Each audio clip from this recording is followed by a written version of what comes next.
नमस्कार दोस्तों। अब हम देख रहे हैं रस शास्त्र की एक और ड्रग है कुमार कल्याण रस। रस औषधि है तो इसका नाम भी लिखा है कुमार कल्याण रस। कुमार का मतलब होता है जो छोटे बच्चे होते हैं उनके कल्याण के लिए जो रस औषधि बनाई गई है उसका नाम है कुमार कल्याण रस।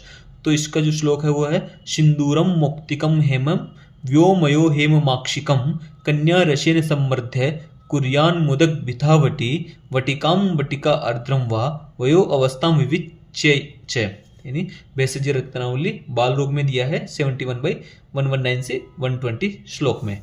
तो इसके जो घटक द्रव्य है याद कीजिए, रस सिंदूर, मुक्ता यानी मौक्तिक भस्म, हेम यानी स्वर्ण भस्म, व्योमयो अभ्रक भस्म, लोह भस्म, हेममाक्षिकम स्वर्ण माक्षिक भस्म होती है। कौन कौन सी होती है? रस सिंदूर, मुक्ता भस्म, हेम भस्म, हेम यानी स्वर्ण भस्म, अभ्रक भस्म, लोह भस्म और स्वर्ण माक्षिक भस्म, सबको इक्वल क्वांटिटी में लेना है। और इसमें भावना द्रव्य क्या यूज किया जाएगा भैया? घृत कुमारी शवरस। घृत कुमारी शवरस को इसमें भावना देंगे। इसकी जो मात्रा होती है, डोज कितना, थेरेपेटिक डोज कितनी होती है?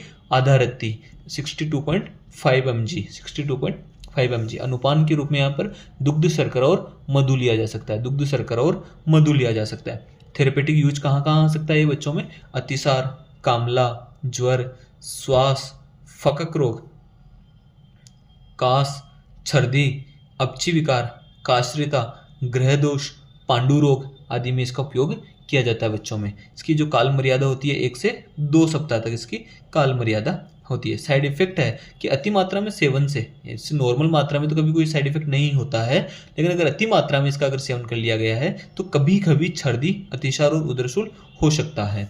पित्तज रोग में देखते हैं अब इसके कि कौन कौन से रोग में किस प्रकार। अगर पित्तज रोग हुआ है तो कुमार कल्याण रस अरविंदासव या परवाल पिष्टी के साथ देंगे। अरविंदासव या परवाल पिष्टी के साथ देंगे तो पित्तज रोग ठीक हो जाते हैं बच्चों में। अतिसार हुआ है, अपचन हुआ है या मल अवरोध हुआ है यानी कॉन्स्टिपेशन हुआ है तो आप कुमार कल्याण रस कुमारिया सव के साथ देंगे।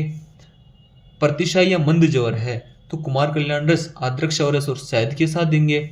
अगर काश श्वास है तो कुमार कल्याण रस वचा चूर्ण, शुंठी का चूर्ण और शहद, इन चारों को मिक्स करके देंगे तो काश श्वास ठीक हो जाता है। अब हम देखते हैं इसकी फार्मेकोडायनामिक्स में देखते हैं तो ये हिमेटिनिक एक्शन दिखाता है क्योंकि इसमें लोह भस्म होती है। ब्रेन टॉनिक होता है क्योंकि इसमें स्वर्ण भस्म होती है। एंटीपायरेटिक है, ये एंटीपायरेटिक होता है। इम्यूनोमोडुलेटरी क्योंकि इसमें क्या होता है? स्वर्ण माक्षिक भस्म है, लोह भस्म है, अभ्रक भस्म है, ये सब क्या करती है? इम्यूनोमोडुलेटरी इफेक्ट होती है। गैस्ट्रोइंटेस्टाइनल बेनिफिट्स देता है। हिपेटोप्रोटेक्टिव होता है यानी लीवर की रक्षा करने वाला होता है।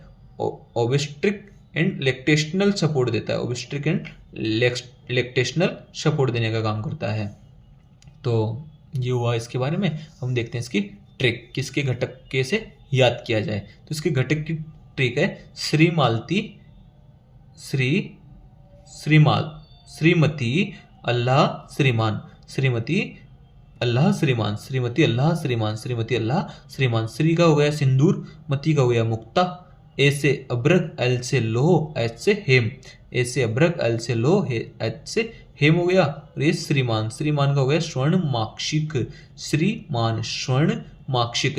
तो क्या हो गया? श्रीमती अल्लाह श्रीमान। धन्यवाद दोस्तों।